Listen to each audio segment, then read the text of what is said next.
Between 1847 and 1851, 17 enslaved men were recorded as deceased at a plantation in Lauderdale County, Alabama. Their deaths documented in ledgers as routine property losses with the simple notation natural causes.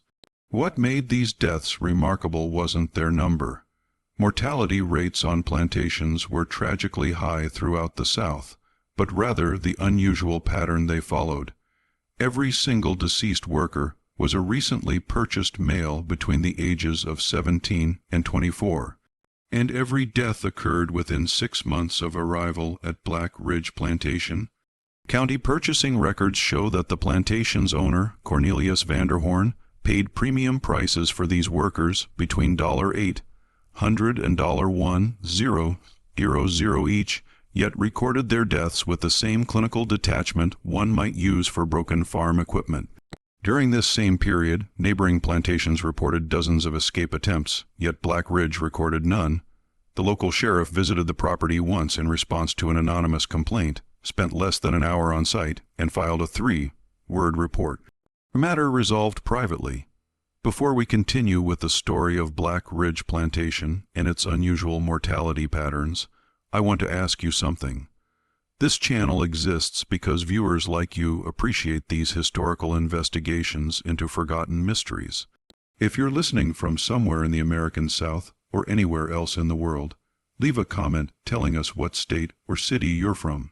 And please hit that subscribe button, because the documents that survived from Blackage reveal a systematic pattern that challenges our understanding of plantation operations during the antebellum period.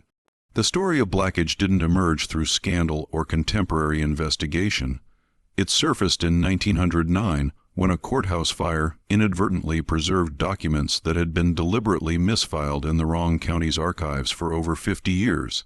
Lauderdale County, Alabama in the 1840s represented the economic prosperity of the Cotton South. The Tennessee River provided lucrative trade routes, and by 1845, the county supported 43 major plantations, each competing for both agricultural success and social prestige among the planter class. The region's fertile soil made it ideal for cotton cultivation, and Florence, the county seat, had developed into a thriving commercial center with banks, merchants, and regular steamboat service. Black Ridge Plantation occupied 200 acres along a gentle slope descending toward Cypress Creek. The main house, constructed in 1832, followed Greek Revival architecture, white columns, wide galleries, and design elements typical of wealthy Southern estates. Cornelius Vanderhorn purchased the property in 1839 from a tobacco planter's estate, acquiring both land and 23 enslaved workers included in the transaction. Vanderhorn had accumulated wealth through cotton factoring in Savannah, serving as an intermediary between planters and textile manufacturers. His move to Alabama at age 51 represented a shift in ambition from merchant to planter, from facilitating agricultural commerce to conducting it directly. His wife had died of fever in 1838, leaving him with one child, his daughter Eugenia, then 18 years old.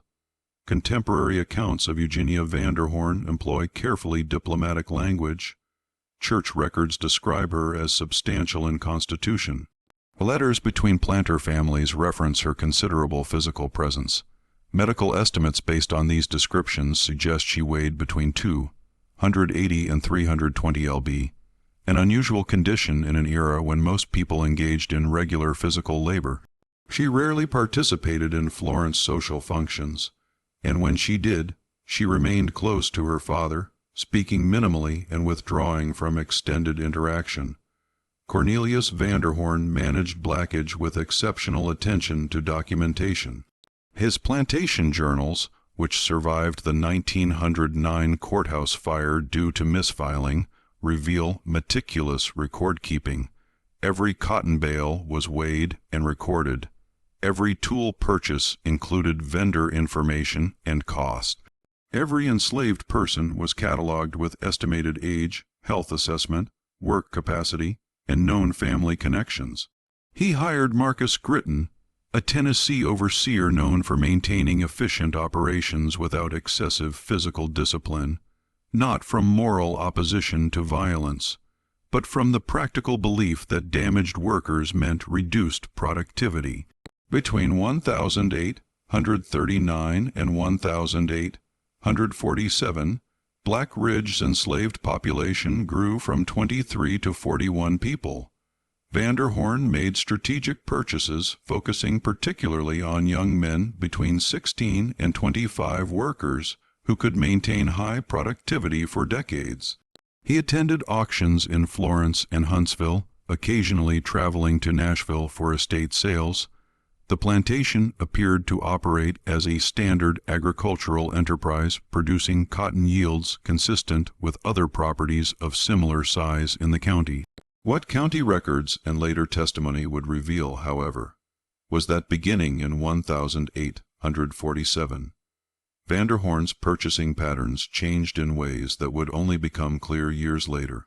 He began asking slave traders questions that had nothing to do with fieldwork capacity, questions about temperament, about specific physical characteristics, about whether young men had shown tendencies toward resistance. He was, it would later become apparent, shopping for something other than agricultural laborers. The first indication of unusual activity at Blackidge appears in Vanderhorn's March 1847 ledger entry for Isaiah Pewitt, age 19, purchased from a Huntsville trader. The entry includes standard information, height, weight, dental condition, visible scars, but concludes with a phrase not found in previous purchase records: suitable for ease purpose, quiet disposition essential. Isaiah worked standard field assignments for approximately 3 weeks. Then, according to overseer's work logs, he was reassigned to house duties in mid-April. Such reassignments weren't inherently unusual. Enslaved people frequently moved between field labor and domestic service. What was unusual was the complete absence of specific duty descriptions.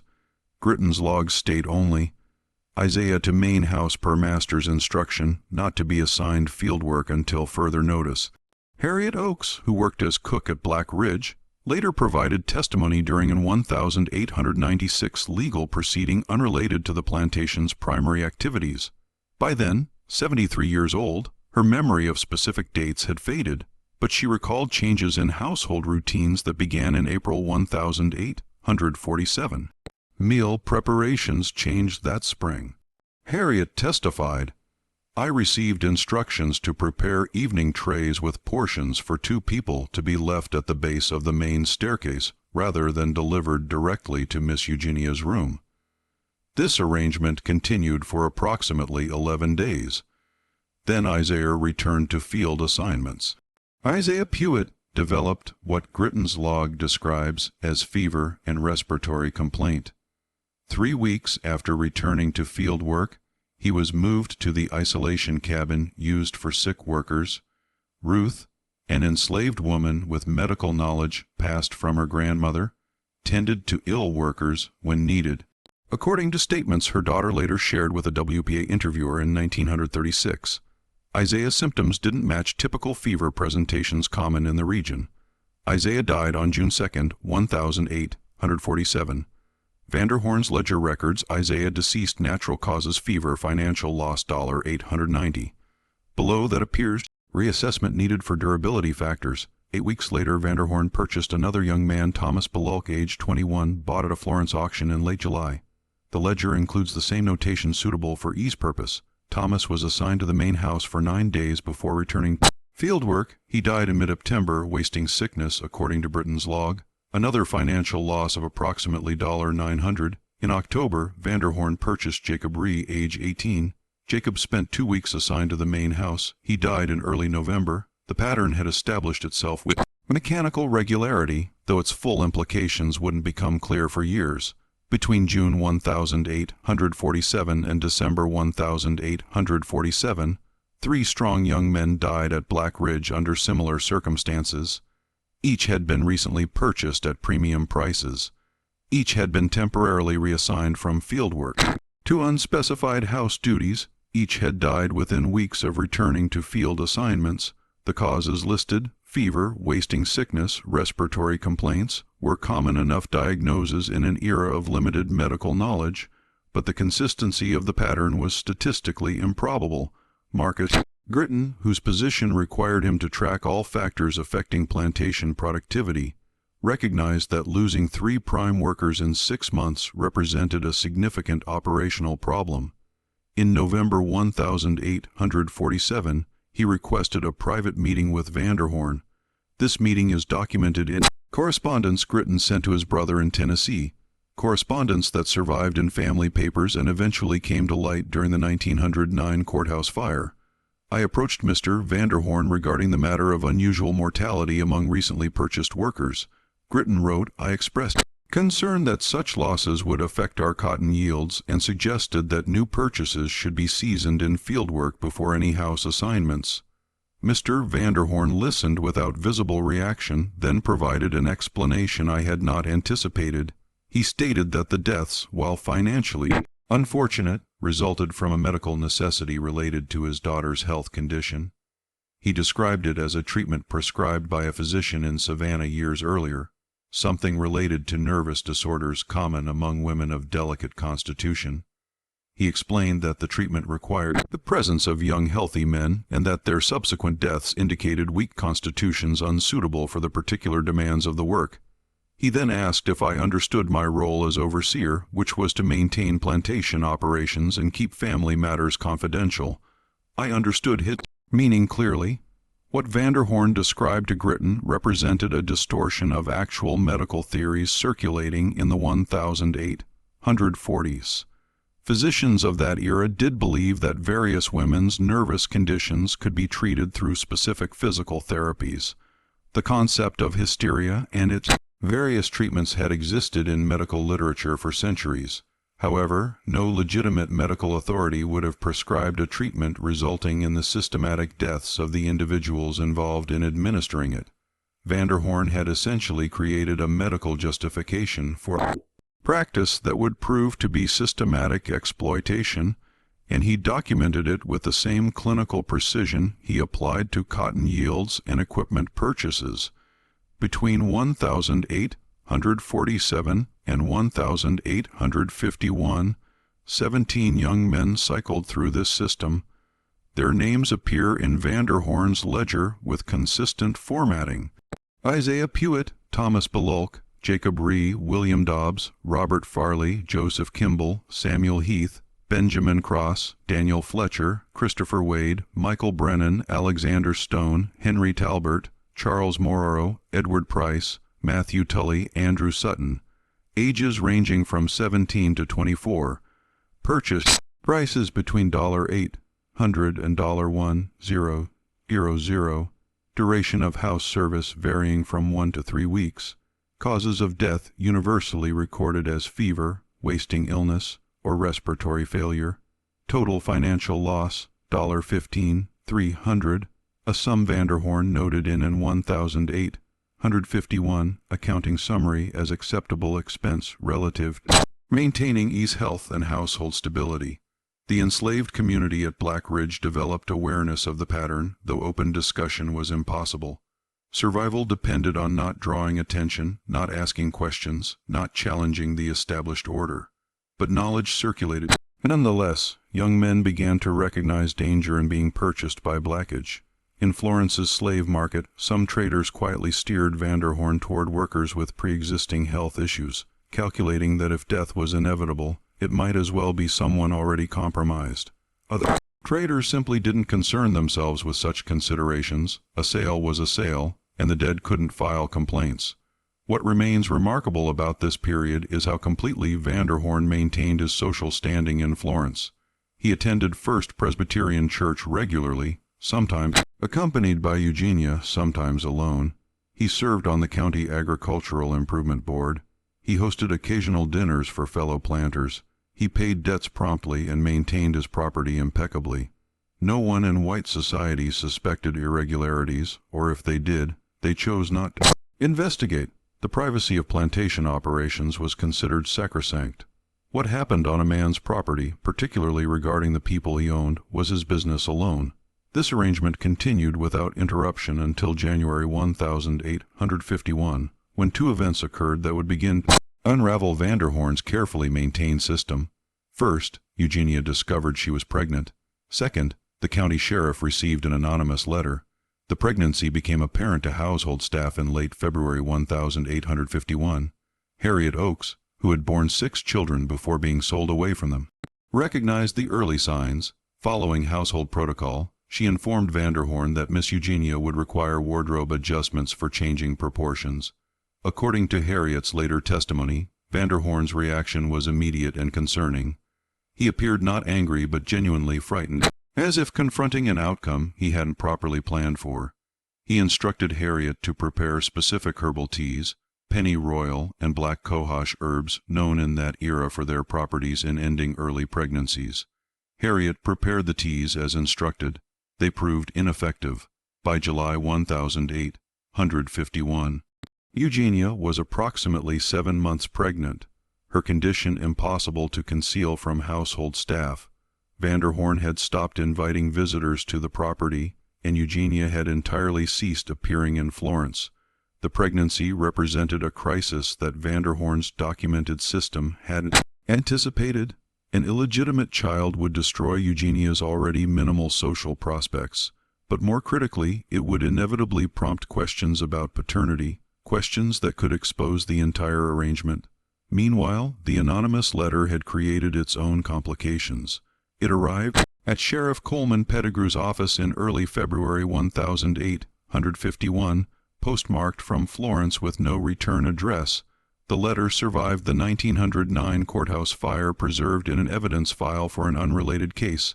The handwriting was educated and deliberately disguised. Sheriff Pettigrew, you should inquire into the unusual mortality among young Negro men at Ridge Plantation. 17 deaths in 4 years, all following similar patterns, all shortly after purchase. Mr. Vanderhorn's ledgers will show financial losses he appears willing to sustain. A man doesn't lose 17 strong workers to fever unless factors beyond fever are operating. The community deserves protection from whatever illness or conditions exist at that property. A concerned citizen, Sheriff Pettigrew, while not an abolitionist or particularly concerned with enslaved people's welfare, was troubled by anything suggesting disorder in his jurisdiction. 17 deaths did seem statistically unusual. In late March 1851, he rode to Ridge unannounced, characterizing his visit as routine inspection in response to health concerns. Vanderhorn met him on the front gallery. They conversed for approximately 40 minutes. No detailed record of their conversation exists. Pettigrew's official report contains only 3 words, but Harriet Oaks was working in the house that day and overheard fragments through open windows. The sheriff asked about the deaths. Harriet testified. Master Vanderhorn showed him the ledgers, pointed out all the documented financial losses, said he'd learned expensive lessons about purchasing from certain traders. Then Master Vanderhorn's voice became quieter, and I heard him mention family medical matters and private physicians' instructions. Whatever specifics he provided changed the sheriff's entire demeanor. The official tone became friendly. They spoke a few more minutes. Then the sheriff departed. He didn't inspect the quarters, didn't interview any workers, just rode away. The official report filed March 24, 1851 stated only, matter resolved privately. What Vanderhorn likely explained to Pettigrew what convinced a law enforcement officer to abandon an investigation into 17 suspicious deaths was some version of his medical justification. He probably framed it as doctor-prescribed therapy for a woman's nervous condition, something Pettigrew would recognize within the medical context of the era. He likely suggested that deaths resulted from unfortunate complications with weak constitutions, not deliberate harm. And critically, he probably reminded Pettigrew that what occurred between a master and his property, especially regarding family medical matters, fell outside legal jurisdiction. Pettigrew accepted this explanation. He wrote 3 words and closed the file. To pursue the matter further would mean exposing aspects of plantation life that polite society preferred to keep private. The extent to which enslaved people were used for purposes beyond labor, purposes that ventured into medical experimentation and personal exploitation. Investigating Black Ridge too deeply meant acknowledging realities that threatened the entire social structure of the slaveholding South. The identity of the letter writer was never discovered. Someone with education, with access to information about Vanderhorn's purchases, with sufficient conscience or anger to risk exposure.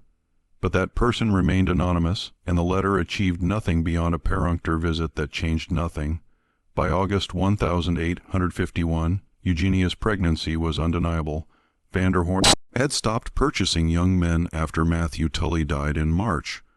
Whether because the sheriff's visit concerned him, or because Eugenia's condition made continuing impractical, records don't specify. The household existed in tense quiet. Vanderhorn spent hours in his study writing correspondence. He burned after sealing. On September 14, 1851, Eugenia gave birth. Harriet Oaks and another enslaved woman named Dinah attended the delivery in Eugenia's bedroom. No doctor was summoned, no white midwife called. The baby was a boy, small but healthy, with skin tone noticeably darker than Eugenia's pale complexion and hair texture suggesting mixed parentage. According to Harriet's testimony, Eugenia held the child briefly, perhaps 5 minutes, before Vanderhorn entered the room. He looked at the infant once, then instructed Harriet and Dinah to prepare the child for travel. That night, Vanderhorn placed the infant in a wooden box lined with cotton wool and drove north toward the Tennessee River, accompanied by Harriet. What happened during that journey remained unclear in Harriet's testimony. She stated only that they traveled to a ferry crossing near Colbert's Landing, remained there briefly, then returned to Black Ridge with the infant. Days later, a man from Savannah, someone Harriet identified only as a business associate of Master Vanderhorn, visited the plantation, stayed for 2 hours, and departed with the child. The baby disappeared into private adoption. Networks that operated below legal documentation. One more child severed from origin and family. Whether he survived to adulthood remains unknown. Eugenia recovered slowly from childbirth. By October, she was taking meals downstairs again, moving through the house with her customary quiet. She never mentioned the child. It was as if the pregnancy and birth had been administratively deleted from household reality. But something had changed in Cornelius Vanderhorn's operations. The sheriff's visit had created vulnerability. The pregnancy had exposed flaws in his system. He didn't purchase any new young men after the birth. Gritton's logs from late 1851 through 1852 show standard fieldwork assignments with no unusual house service designations. Blackage appeared to return to conventional plantation operations. This pause proved temporary. By April 1853, Vanderhorn resumed his previous pattern. The ledger shows Solomon Wade, age 20, purchased Florence auction, $920, suitable for ease purpose. The cycle of deaths began again. Between 1853 and 1857, 8 additional young men died at Blackage following the established pattern. Their names joined the documented list. Solomon Wade, Aaron Butler, Joshua Parrish, Nathaniel Hughes, Ezra Collins, Caleb Jessup, Isaac Vaughn, Jonah Carpenter. Each purchased at premium prices, each temporarily assigned to house service, each dying within weeks of returning to fieldwork, each buried in the far corner of the property. Where graves had become numerous enough to form distinct rows, the pattern's consistency began generating broader awareness beyond Black Ridge's boundaries. Enslaved people who'd been sold away from the plantation carried fragmented knowledge to neighboring properties, not complete information. People knew full details except household staff, but enough pieces to create reputation. In Florence's slave market, certain traders noticed that strong young men sometimes showed visible fear upon learning they'd been purchased by Cornelius Vanderhorn. A Huntsville trader named Wickham kept informal transaction notes in a family Bible. In an entry dated July 1856, he wrote, "Sold boy named Caleb to C. Vanderhorn of Lauderdale County." The boy heard the name and showed considerable distress. Asked if sale could be redirected elsewhere. I informed him the transaction was complete. He asked if I was a Christian man. I confirmed I was. He requested I pray for him, stating he expected to die at that place. I thought his response dramatic at the time. Later learned he did indeed die approximately 4 months after purchase. Gives one pause for consideration. Yet such considerations never translated into investigation.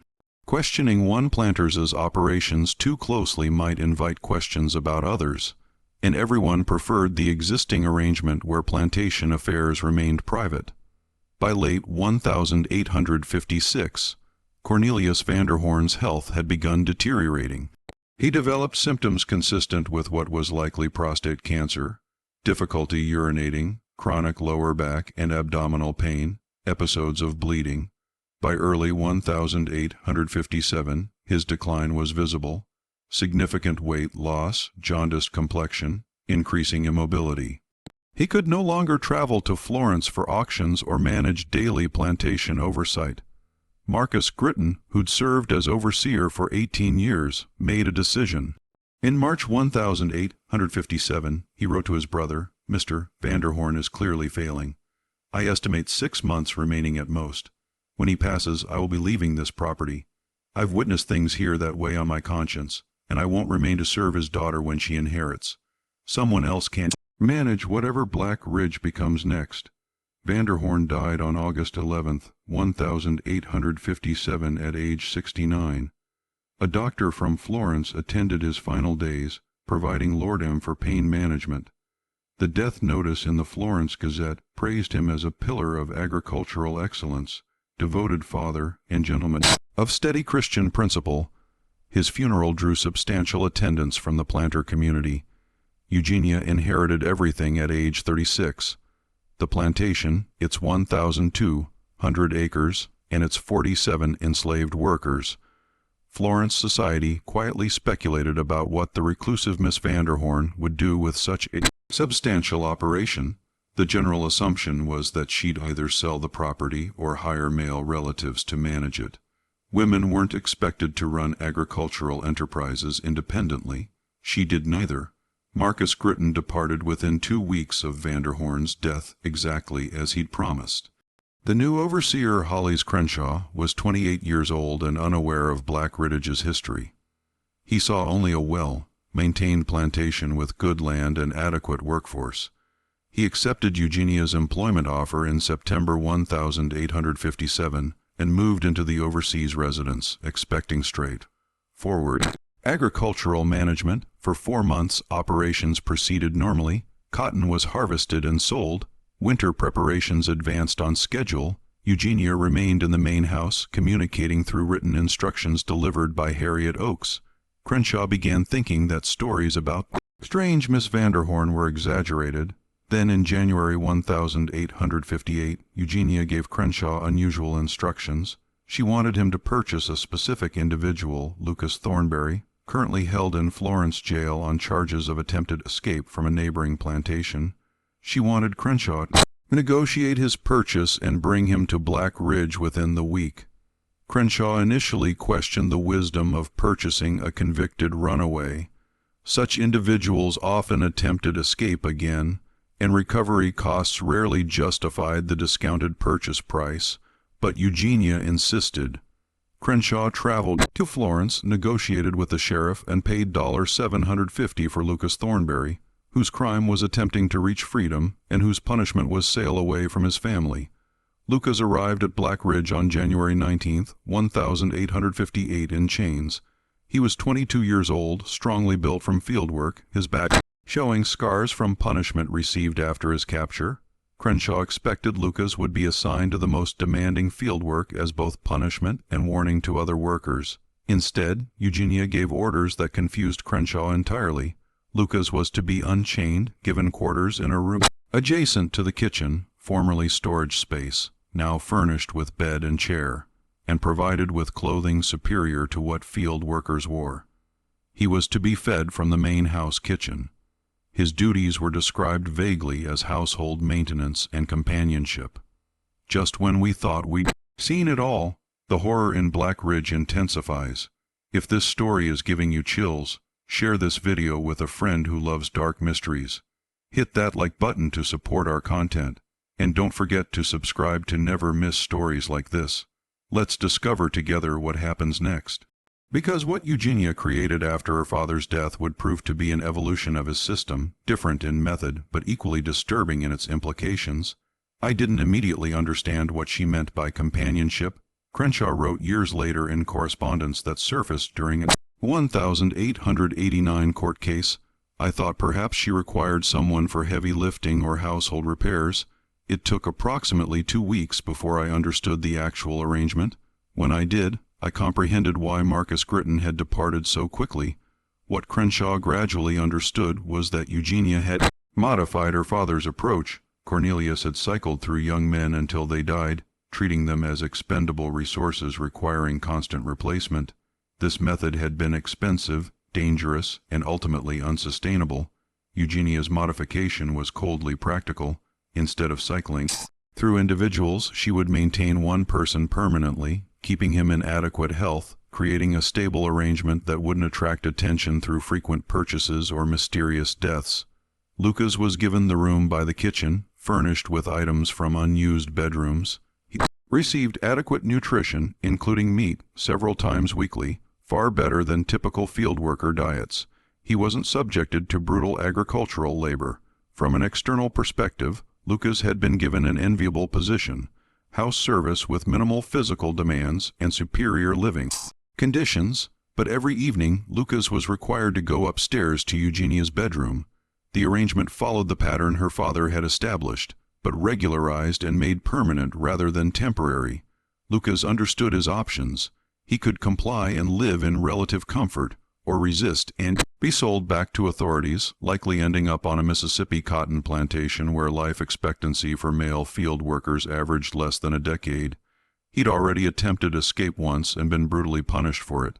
So he made the calculation that countless enslaved people had made. Throughout history, he chose survival. For 3 years, Lucas lived in that room adjacent to the kitchen. He ate adequately. He wasn't beaten. He wasn't worked in fields. But every evening he went upstairs, and what occurred there was the systematic exploitation that had killed 25 men before him. Except now it was permanent condition rather than temporary horror. Harriet Oaks observed this arrangement with complicated emotions. The deaths had stopped. No more graves appeared in the far corner of the property. But what Lucas experienced seemed in some ways worse than quick death because it was suffering extended indefinitely and normalized into daily routine.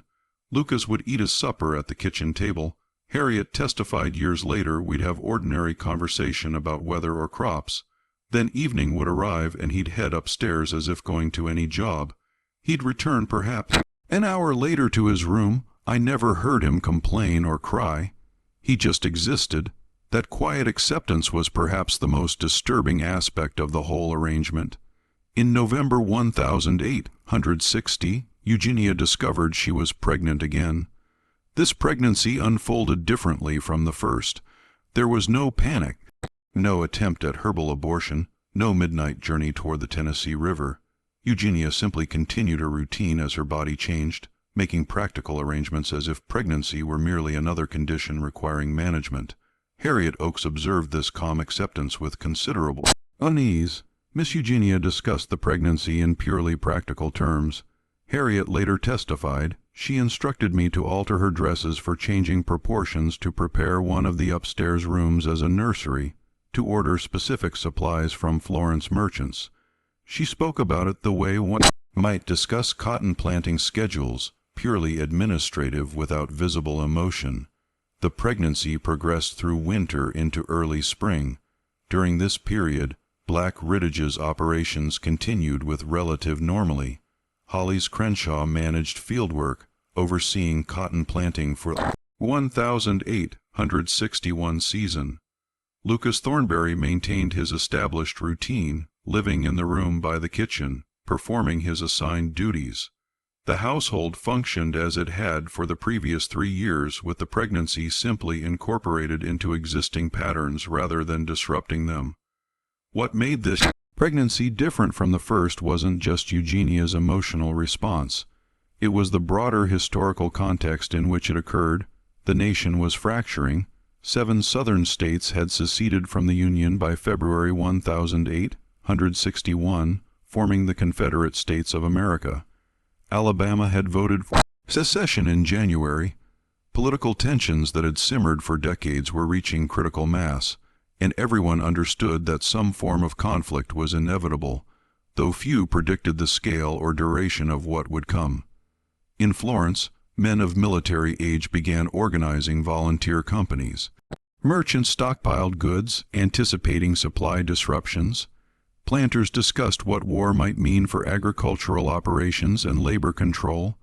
The social order that had seemed permanent and natural was beginning to show cracks, and enslaved people throughout the region were watching those cracks carefully, understanding that crisis created opportunity.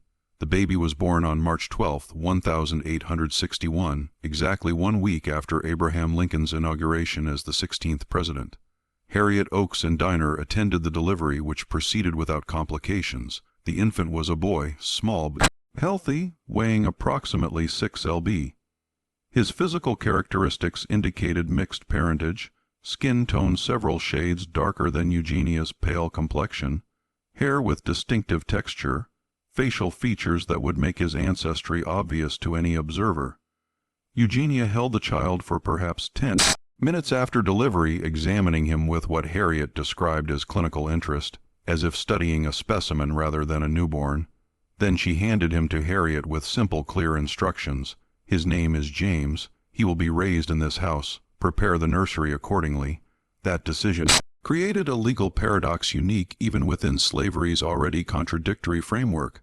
Under the legal principle of partister ventrum, that which is brought forth follows the womb, children inherited the status of their mother. Since Eugenia was white and free, one might assume James would be free as well.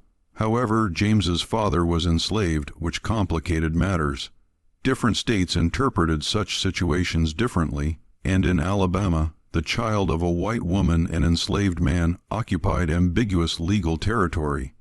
Eugenia resolved this ambiguity in a characteristically practical manner. She filed no birth certificate with county authorities. She made no legal declaration of James' status. She simply raised him in the main house as if he were a free child, while simultaneously maintaining absolute control over his circumstances in ways that replicated ownership without formal documentation. James existed in a space between categories, neither fully enslaved nor fully free, neither acknowledged as legitimate heir, nor formally designated as property. The nursery was established in an upstairs bedroom adjacent to Eugenia's own room.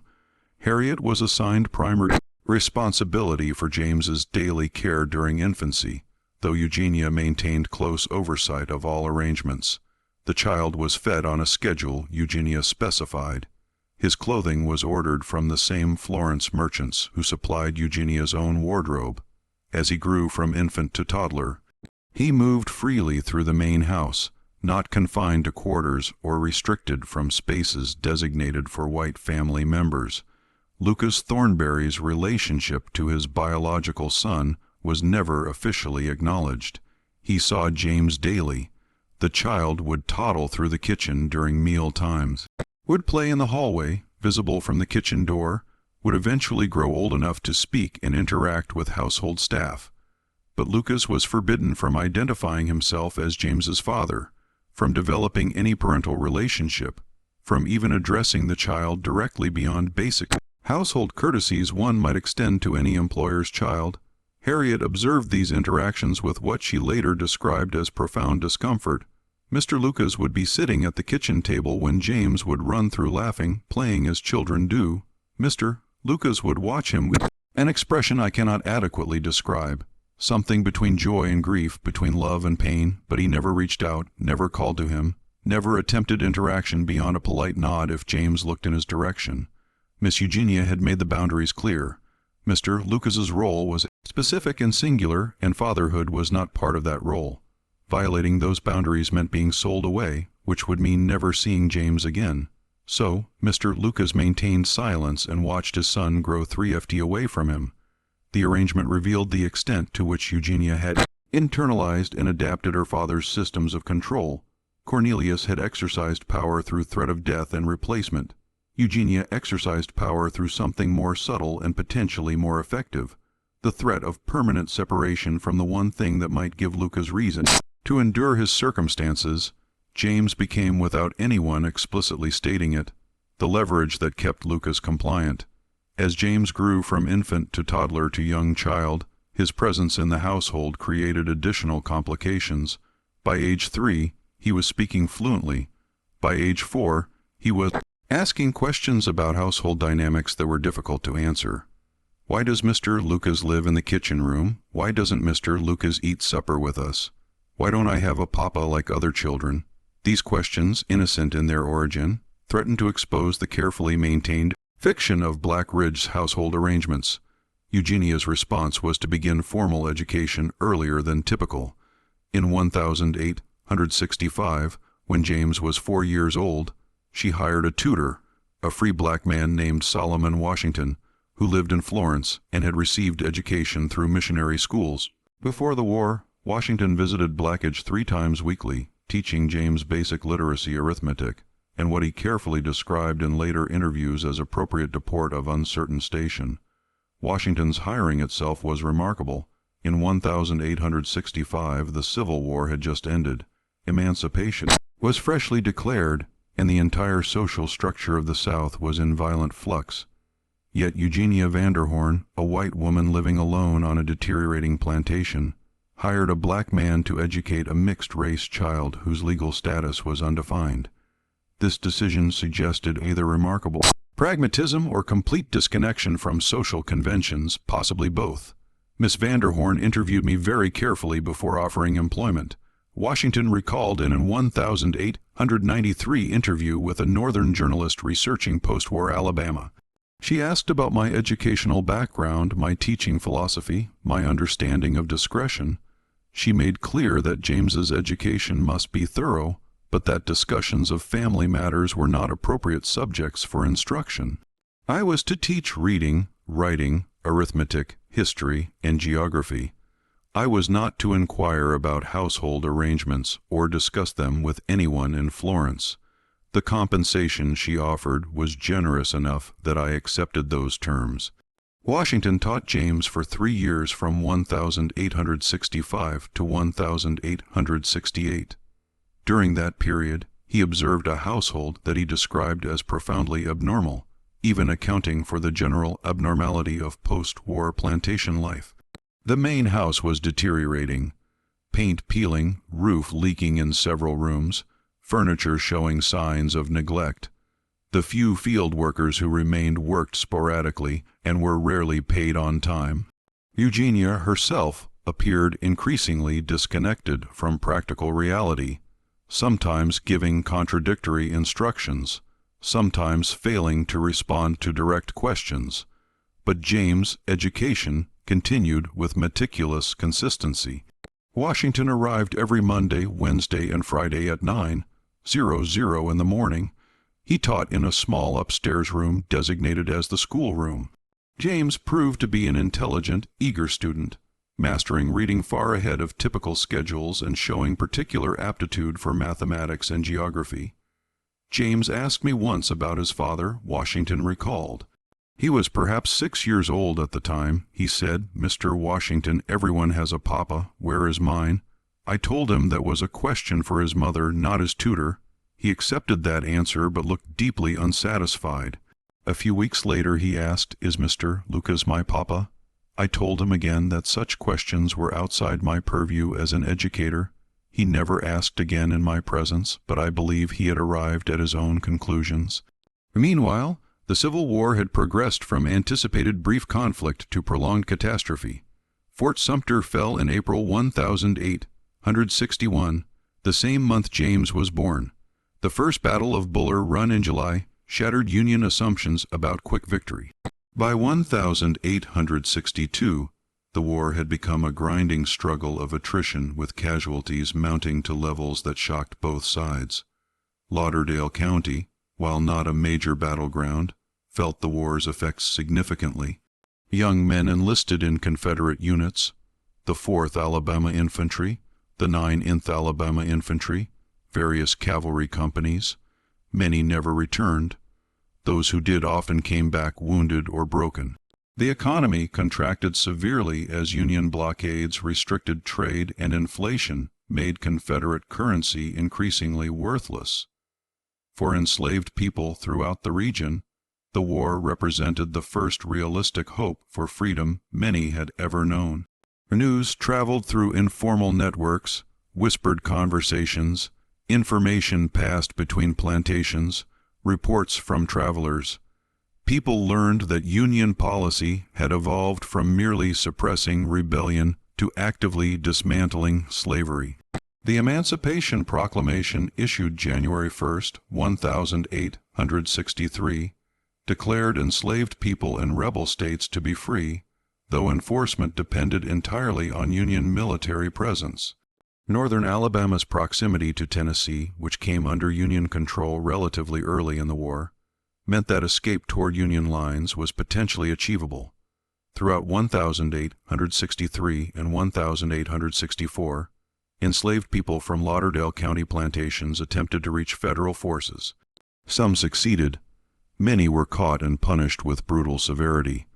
The threat of mass escape terrified white Southerners who understood that their entire economic and social system depended on keeping enslaved people under control.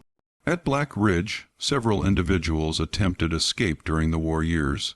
His Crenshaw's overseer logs, which survived in fragmentary form, document at least 5 attempted escapes between 1862 and 1863. 2 people successfully reached Union lines, 3 were captured and returned. Eugenia's response to these escapes was to hire a new overseer in late 1863, a man named Skinner, whose first name doesn't appear in any surviving records, but whose reputation for brutal enforcement preceded him. Crenshaw himself enlisted in Confederate service in September 1863, joining a cavalry company forming in Florence. He survived the war and eventually returned to Tennessee, where he lived until 1891. In an 1889 letter to his nephew, he reflected on his time at Blackidge. I served as overseer there for 6 years, from 1857 to 1863. In all that time, I never fully understood the household arrangements. Miss Vanderhorn operated under rules of her own devising, and I learned quickly that my role was to manage field operations and not inquire into domestic matters. When I enlisted, I felt relief at leaving that place, though I would not have said so at the time. Some plantations feel cursed, not by supernatural means, but by the accumulated weight of human choices, and Black Ridge had that quality. Skinner, the new overseer, brought methods that Crenshaw had avoided. Whipping increased in frequency, work hours extended, food rations were reduced as wartime shortages affected supply chains.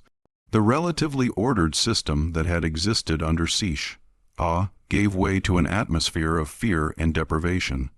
Several workers who'd remained at Blackidge through the early war years decided that escape toward Union lines, despite its dangers, was preferable to remaining under Skinner's management. Lucas Thornberry remained in his room by the kitchen throughout these years. His legal status was the same as other enslaved people at Blackidge. He was property owned by Eugenia, subject to her complete control. But his circumstances were different. He lived in the main house. He ate better than field workers. He wasn't subjected to Skinner's brutality.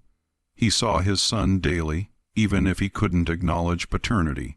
These relative advantages, however, came at a cost that was perhaps heavier than field labor would have been. Field workers at least had some degree of community, some opportunity for human connection beyond relationships defined by exploitation. Lucas lived in isolation, his only regular interactions being with Eugenia and household staff, who understood but couldn't discuss his situation. His role was singular and specific, and everything else in his life, including his relationship with his own son, was subordinated to maintaining that role. Harriet Oaks, observing Lucas during these years, noted subtle changes. Mr. Lucas had always been quiet, even in the early years after he arrived, but during the war that quietness became something different, something more like absence. He would sit at the kitchen table eating whatever I'd prepared, and his face would be perfectly blank, not sad, not angry, not anything, just blank, as if he'd learned to remove himself entirely from present experience, to exist somewhere internal where what happened to his body didn't touch whatever remained of his self. I'd seen that look before in people who'd endured things that broke something fundamental inside them. Mr. Lucas had that look. The war ended in April 1865 with Lee's surrender at Appomattox. News reached Lauderdale County within days, traveling faster than it might have in peacetime due to the intense attention everyone paid to war developments. The Confederacy had collapsed. Slavery was finished. 13th Amendment ratified in December 1865 made emancipation constitutional law throughout the United States, but freedom, when it came to northern Alabama, came as a complicated, dangerous negotiation rather than a simple declaration. Federal troops were present in the region but thinly spread. Many white Southerners were determined to restore antebellum racial control through different means: vagrancy laws, apprenticeship systems, labor contracts that replicated slavery in everything but name, and outright violence against black people who asserted their freedom too boldly. For formerly enslaved people, navigating this new landscape required careful calculation. Freedom was real, legally, definitively real. But survival and freedom required resources, opportunities, and protections that were scarce. Many people stayed on the plantations where they'd been enslaved, not because they wanted to, but because immediate alternatives seemed even more dangerous. At Black Ridge, emancipation meant different things to different people. For most of the workers, it meant immediate departure. Within weeks of understanding that they were legally free to leave, approximately 30 of the 47 people who'd been enslaved there walked away. Some headed toward Florence, seeking wage labor in a town whose economy had collapsed, but which still offered more opportunities than plantation work. Others traveled north toward Tennessee, where Union military presence was stronger and aid organizations had established operations to help formerly enslaved people transition to freedom. A handful of people stayed, negotiating labor contracts with Eugenia. These contracts, common throughout the Post or South, theoretically established employer-employee relationships with wages, specified work hours, and mutual obligations. In practice, they often replicated slavery's essential dynamics. Black workers providing labor, white employers maintaining control, compensation being minimal or non-existent, and mechanisms for enforcement favoring employers overwhelmingly. The contracts at Blackidge were particularly problematic because Eugenia had no money to pay wages. The war had destroyed Southern currency. Confederate bonds and band notes were worthless. Land had value in theory, but couldn't be converted to cash without buyers, and no one was buying plantation land. In 1865, Eugenia offered deferred compensation, promises of future payment once cotton could be grown, harvested, and sold. A few desperate workers accepted these terms, having nowhere else to go, and hoping that some payment would eventually materialize. Harriet Oaks was not among those who stayed. She was 65 years old in July 1865 when she left Black Ridge. She'd been at the plantation since 1847, 18 years, and had witnessed the full scope of what occurred there. She carried no possessions when she left, wanting nothing that would connect her to that place. She settled in Florence, taking whatever washing and cleaning work she could find. Florence, in 1865, was a town struggling to survive economic collapse. Businesses closed, buildings deteriorating, unemployment widespread, but it was still preferable to Black Ridge. Harriet rented a small room above a stable, worked 6 days a week at various households, attended services at First Baptist Church, where a community of formerly enslaved people was establishing itself. I walked away from that plantation with nothing but the dress I wore and 20 years of memories I wished I could leave behind. Harriet said in her 1896 testimony, "But memories don't work that way. You carry them whether you want to or not." I carried the memory of every young man who came to that house and never left it alive. I carried the memory of a baby in a box on the way to the river. I carried the memory of Mr. Lucas watching his son grow up 3 FT away without being able to speak to him. Those memories never left me, not in 30 years. Lucas Thornberry initially stayed at Blackidge after emancipation. This decision puzzles historians and has generated considerable scholarly debate about the psychological effects of prolonged exploitation and trauma. Lucas was free. He had no legal obligation to remain. He could have walked away as most others did, but he stayed in his room by the kitchen, continuing the same routines he'd followed for 7 years. Various theories have been proposed to explain this decision. Some historians suggest Lucas stayed because of James, that seeing his son daily, even without being able to acknowledge paternity, was preferable to being separated from him entirely. Others argue that Lucas had been so psychologically damaged by his circumstances that he couldn't imagine alternatives, that 7 years of systematic exploitation had destroyed his capacity to envision different possibilities for his life. Still, others suggest that Eugenia maintained some form of psychological control, that legal emancipation couldn't immediately break, that patterns of domination established over years don't disappear simply because laws change. The most disturbing possibility suggested by Eugenia's own behavior during this period is that she simply didn't acknowledge that emancipation applied to Lucas. She continued giving him instructions as if nothing had changed. She continued expecting him to fulfill his assigned role, and Lucas, for reasons that can only be speculated about, continued complying. Solomon Washington, James' tutor, observed these dynamics during his visits to Blackidge between 1865 and 1868. The household existed in a state of profound denial about the war's outcome and emancipation's reality.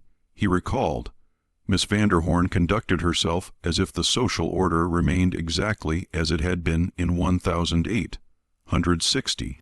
She gave instructions to Mr. Lucas and to the few workers who remained as if they were still her property. Most remarkably, many of them complied, at least initially.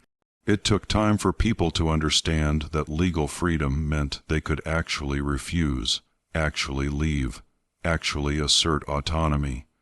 That understanding came gradually, unevenly, differently for each person. By 1867, Blackidge had effectively ceased functioning as an agricultural operation. No cotton was planted that spring. Fields that had been under cultivation for decades began reverting to wild growth. Fences rotted, equipment rusted. The main house, already showing signs of neglect during the war, deteriorated further, shutters hanging loose, roof leaking, paint peeling to bare wood. Eugenia herself showed signs of serious mental decline. Neighbors who occasionally encountered her, Black Ridge was relatively isolated, but Florence residents would sometimes pass by on the road, reported seeing a woman who appeared much older than her 46 years. She was thin to the point of emaciation, her clothing dirty and ill-fitting, her hair uncombed. She would sometimes stand on the front gallery talking to herself, having animated conversations with people who weren't present. Several Florence residents expressed concern to county authorities about Eugenia's condition, suggesting that perhaps some intervention was needed, but county officials, overwhelmed with post-war chaos and having no clear legal framework for addressing such situations, took no action. White women of property, even deteriorating property, were presumed to have the right to manage their own affairs. Unless she posed immediate danger to others, Eugenia would be left alone. James was 6 years old in 1867, a bright, articulate child who read at levels far beyond his age. Solomon Washington continued tutoring him 3 days per week, though Eugenia's payments had become irregular, and Washington was essentially volunteering his time out of concern for the child's welfare. James was aware that something was wrong with his mother, Washington recalled. He would say things like, "Mama forgot to eat again today," or "Mama was talking to people I couldn't see." He understood that their household was different from others, that his own status was uncertain, that the world around them was changing in ways that might affect him significantly. But he was still a child trying to make sense of circumstances that would have challenged adults. James' racial identity was becoming increasingly problematic as he grew older. in the fluid period immediately following emancipation, when social categories were being violently renegotiated, a light-skinned child of ambiguous status could occupy a kind of liminal space. But by 1867, as white Southerners worked to restore racial hierarchies through law and custom, that liminal space was closing. James would have to be categorized. He was too visibly black to be accepted as white, but his upbringing in the main house, his education, his manner of speaking, all set him apart from children who'd grown up in slave quarters and were now navigating freedom. In October 1867, James disappeared. The circumstances of his disappearance remain one of the most troubling unsolved aspects of the Blackidge case. Nobody was ever found. No witness reported seeing him leave or seeing anything happen to him. He simply ceased to exist in any documentation. No death certificate, no burial record, no census entry, nothing. Several theories have been proposed. Some accounts suggest James ran away, possibly attempting to reach relatives of his father's who lived in Tennessee. Lucas had occasionally mentioned to Harriet and others that he had a sister who'd been sold to a plantation near Nashville before the war. Perhaps James had heard of this aunt and decided to try finding her. This theory is supported by the fact that several children throughout the South did successfully navigate long-distance travel in the chaotic post-war period. Another theory, darker and less substantiated, suggests that James may have been killed either by white supremacists who found his ambiguous status in education offensive or possibly in a tragic accident. The post-war South was extraordinarily violent, particularly toward black people who were perceived as not observing proper racial difference. A well-educated mixed-race child living in a deteriorating plantation might have attracted dangerous attention. The most disturbing possibility, whispered about in Florence for decades but never proven, was that Eugenia herself was responsible for James's disappearance. By October 1867, Eugenia's mental state had deteriorated significantly. It's possible that in a moment of psychotic break, she harmed James, either deliberately or accidentally, and then suppressed or couldn't remember what had occurred. This theory is supported by the fact that when asked about James in subsequent months, Eugenia gave inconsistent answers, sometimes saying he'd been sent away to school, sometimes claiming not to know anyone named James, sometimes becoming agitated and refusing to discuss the matter. What is documented is that Lucas Thornberry noticed James's absence and confronted Eugenia about it. This confrontation was witnessed by one of the few remaining workers at Black Ridge, a man named Peter, who later shared his account with family members. According to Peter, Lucas demanded to know where James was. Eugenia responded that James had been sent away for proper education in a suitable environment. Lucas pressed for details. Where specifically, under whose care, when would he return? Eugenia couldn't or wouldn't provide specifics, saying only that arrangements had been made and that it was no longer Lucas's concern. Lucas became angry. According to Peter, it was the first time anyone had seen him openly express anger in all his years at Blackidge. He shouted at Eugenia, demanding information about his son. Eugenia retreated into the house and locked the doors. Lucas spent the next several hours methodically searching the property, the main house grounds, the outbuildings, the far corners where graves had been dug years earlier, looking for any sign of what might have happened to James. He found nothing. The next morning, October 18th, 1867, Lucas Thornberry left Blackidge. He walked away sometime before dawn, leaving his few possessions in his room by the kitchen. Where he went, what became of him, whether he ever learned what happened to his son. None of this is documented. Lucas disappears from historical record completely. After that morning, one more person erased by the catastrophes that unfolded at and around Blackidge Plantation. Eugenia continued living at Black Ridge alone or nearly alone. One or two workers remained, coming and going irregularly. Solomon Washington stopped making tutoring visits. There was no longer a student to teach, and Eugenia had stopped responding to his attempts to collect payment for previous work. The property continued deteriorating. Neighbors reported seeing smoke from the kitchen chimney irregularly. suggesting that Eugenia was eating only occasionally or that she'd stopped maintaining regular routines. In March 1869, a neighbor traveling past Blackidge noticed that no smoke had come from the chimneys for several days and that the main house appeared completely dark at night. Concerned, he alerted authorities in Florence. A sheriff's deputy rode out to the property and, receiving no response to his knocking, entered the house. He found Eugenia Vanderhorn dead in her upstairs bedroom. She appeared to have been deceased for approximately 3 to 5 days. The room contained no signs of violence or struggle. Eugenia was lying on her bed, fully clothed, severely emaciated.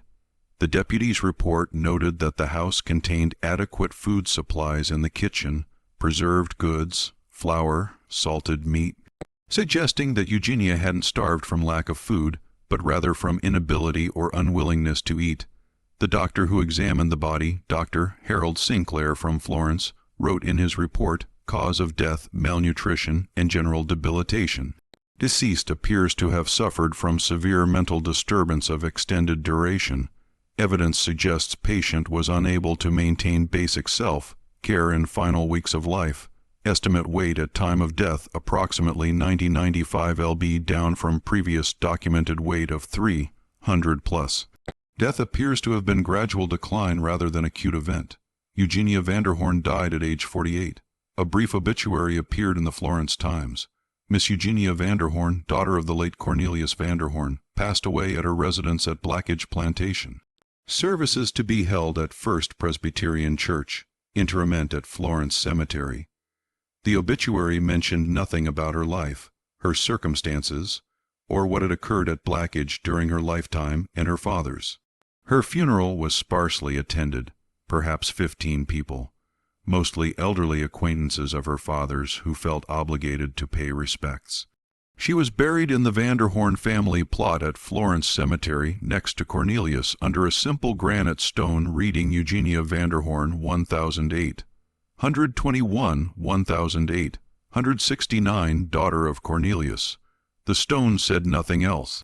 No verse, no epitaph, no summary of life. The property sat abandoned after Eugenia's death. No heirs came forward. Eugenia had never married, and James, her only child, had disappeared. The plantation reverted to Lauderdale County for unpaid taxes in 1008, 171.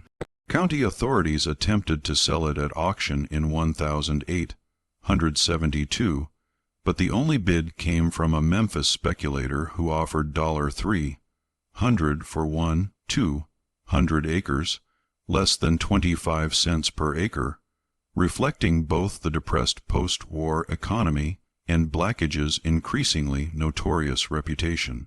The speculator visited the property once, spent perhaps an hour walking the grounds, then returned to Memphis and declined to complete the purchase. In a letter to the county tax assessor explaining his decision, he wrote, "Upon inspection, the property shows extensive deterioration beyond what might be economically repaired. Moreover, local residents have made clear that the plantation's history creates difficulties that transcend mere structural issues. I must respectfully withdraw my offer." The property reverted to county ownership again. In 1873, it was sold to a different buyer for $150. That buyer held it for 2 years, never visited, and let it go for unpaid taxes. This pattern repeated several times over the next decades, periodic sales to speculators who'd never seen the property, followed by abandonment and tax default. The main house burned in 1921. The cause was never determined, though arson was suspected.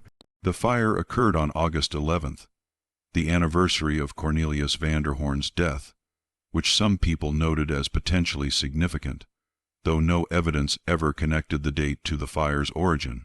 Local black residents in Florence noted the date's coincidence and suggested that perhaps someone who remembered Black Ridge's history had chosen that particular night deliberately. No investigation pursued this theory. The slave quarters, already deteriorating, collapsed entirely by the 1930s. Scavengers took whatever materials could be salvaged: lumber, bricks, metal fixtures. By 1940, Only foundations remained, and even those were gradually being reclaimed by vegetation. Courthouse fire of 1909 inadvertently preserved Black Ridge's documented history by damaging files in ways that required extensive reorganization. As clerks and attorneys sorted through smoke-damaged records, they pulled documents from incorrect filing locations and discovered materials that had been deliberately or accidentally misfiled for decades.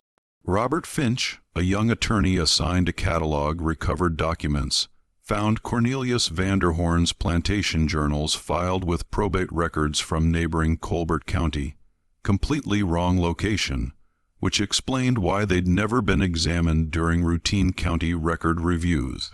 He also found Marcus Gritton's correspondence, Sheriff Pettigrew's files, ledgers documenting purchases and deaths, and dozens of other records that together painted a picture of systematic exploitation operating over decades. Finch was disturbed enough by what he read to write a detailed memorandum to County Prosecutor James Whitfield, suggesting that even though all principals were deceased, some form of official acknowledgement or investigation might be appropriate. The records suggest systematic abuse resulting in at least 25 documented deaths. Finch wrote, "While criminal prosecution is impossible given that perpetrators are deceased, the county might consider some form of historical accounting or memorial to acknowledge what occurred." Prosecutor Whitfield read the memorandum, considered it for several days, then filed it in his desk drawer with a note, "Insufficient public interest to justify expenditure of county resources on historical matters. Principals deceased, no living complainants, matter closed." The memorandum sat in that drawer until Whitfield retired in 1923, when it was discovered during office cleaning and eventually made its way to county archives. But the documents themselves survived, and in 1923, local historian Dorothy Fitzgerald discovered them while researching Lauderdale County's antebellum period. She was writing a history of cotton agriculture in northern Alabama and had requested access to plantation records. What she found in the Black Ridge materials shocked her sufficiently that she felt compelled to write about it. Her article troubling records from a pre-war plantation appeared in the Florence Times in November 1923. It was carefully worded, avoiding sensationalism while presenting the documented facts. 17 men purchased between 1,847 and 1,851. All dying within months of arrival, all under similar circumstances. 8 more deaths following the same pattern between 1,853 and 1,857. Ledger notations referring to ease purpose, correspondence describing medical necessity, the complete absence of investigation or accountability. The article generated brief local controversy. Several letters to the editor appeared over the following weeks, some expressing shock, some dismissing the findings as exaggerated or misinterpreted, some arguing that dwelling on past